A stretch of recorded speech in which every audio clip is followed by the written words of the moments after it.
Oh, he's not getting my brain.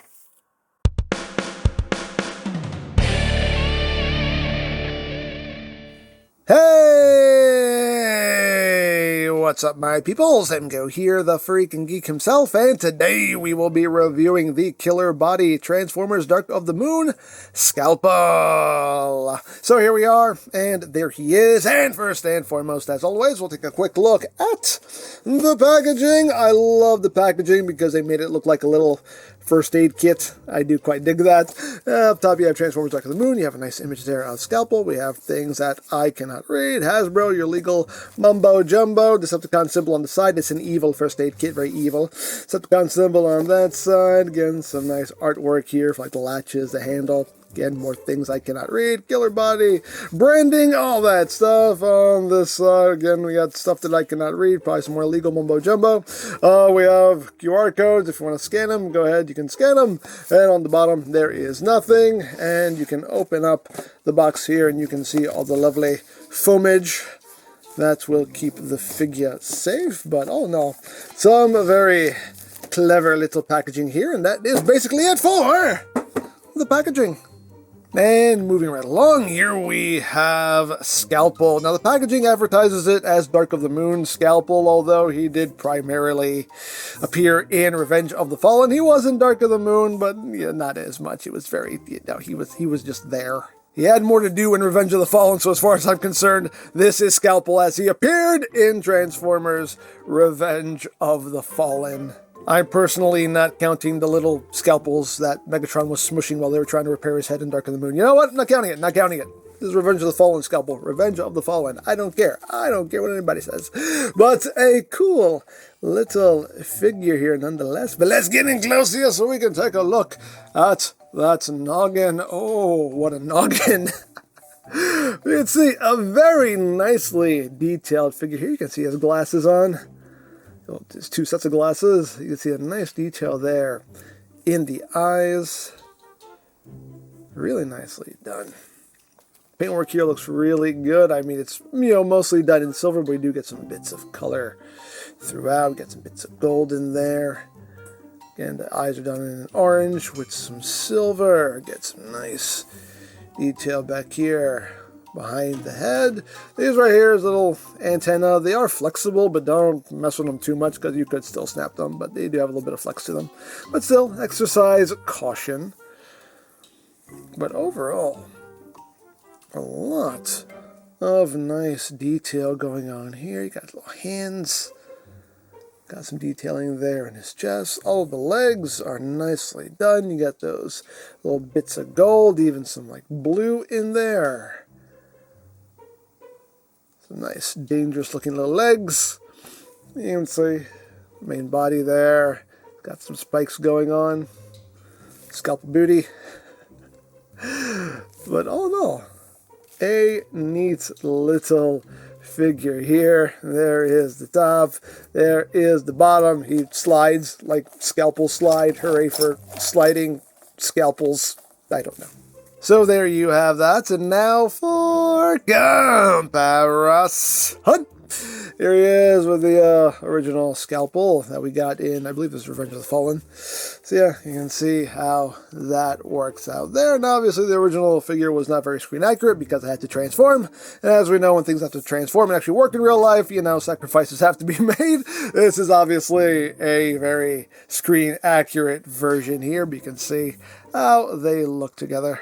And this is the only comparison I'm going to do because, to be perfectly honest, this figure doesn't scale with anything. Even if you have the big 3-0 figures, this is still too big for them. Now, if you want measurements, he's about 5 inches tall, give or take. I mean, you can adjust that depending on how you have his legs positioned. You can have him, lower to the ground, have him sitting higher. Lengthwise, he is about 4 inches from front to back. Still a great looking piece, but, if you're a scale nut, then this is not going to make you happy at all. But hey, it is what it is.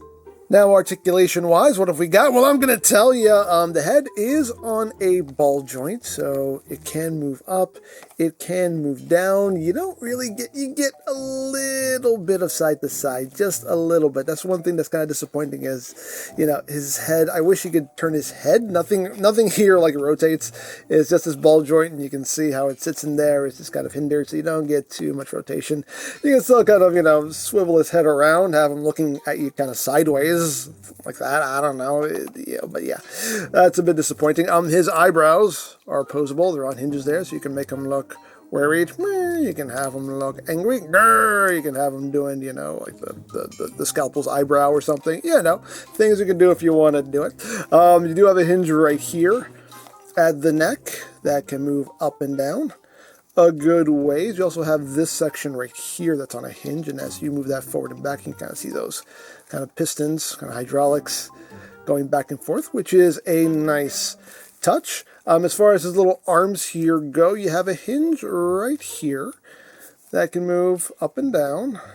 It's a bit snug on my copy. You also have a hinge at the elbow, and that's it. There's no rotation, no swinging in and out, which I wish there was some more articulation there, just to, you know, get him a little bit more, you know, a little more animated. As far as his little hands, only the thumb moves, so that's how you open and close his little claws there. Again, it seems like these fingers should move, but they don't. It's just the thumb that moves. So again, you know, some articulation that could have been added to his arms would have been nice.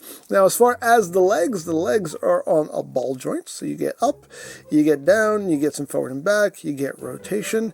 You have a hinge right here that can move up and down, and you have a hinge right here that can move in and out, and all of the legs have that same amount of articulation. Now, as far as accessories go, we get only 2 accessories. We get this little claw piece here, and this is basically just the tip of his leg, just kind of split open there, but done in that nice silver. And we also get another one that has the little buzzsaw attachment, which does spin.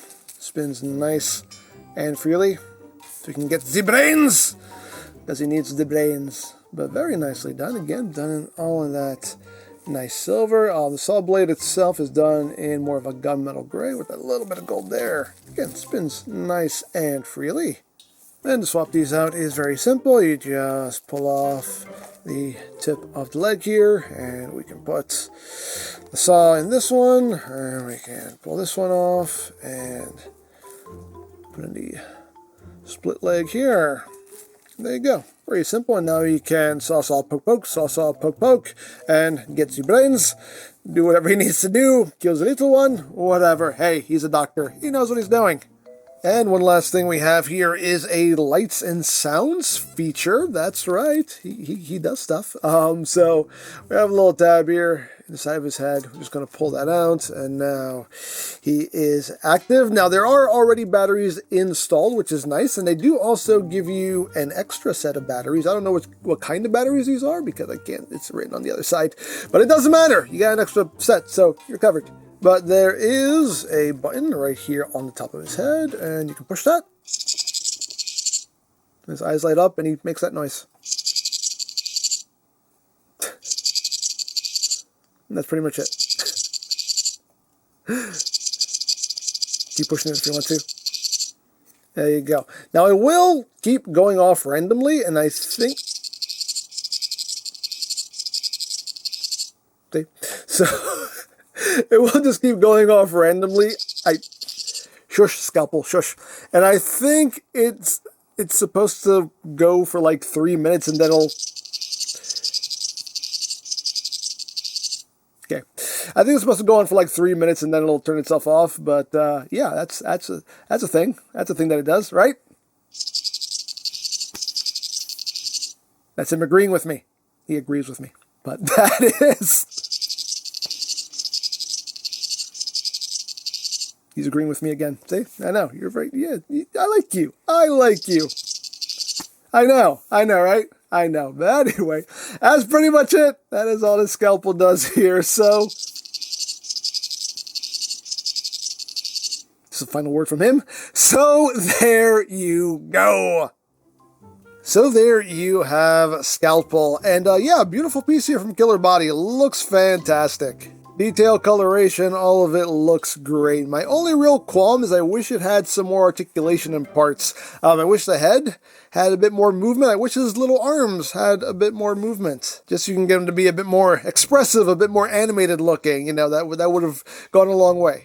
Again, if you're a scale nut, this is not going to make you happy because it's not going to scale with anything. It's just too big to scale with anything. But if that is not a concern of yours and you just want a cool looking, I'm guessing 1-to-1 scale scalpel, this is definitely the way to go. So yeah, room for improvement, but still a fantastic little scalpel, fantastic little display piece here. So there you go. Now I picked this up from BigBadToyStore.com. As always, there's a link in the description down below so you can check that out.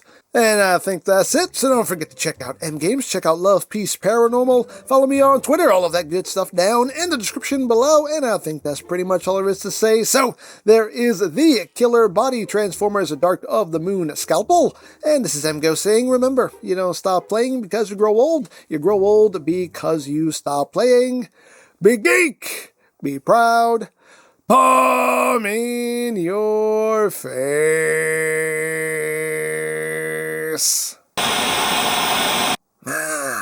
Need parts. Kill the little one. But you're the smallest one here. Oh, scrap.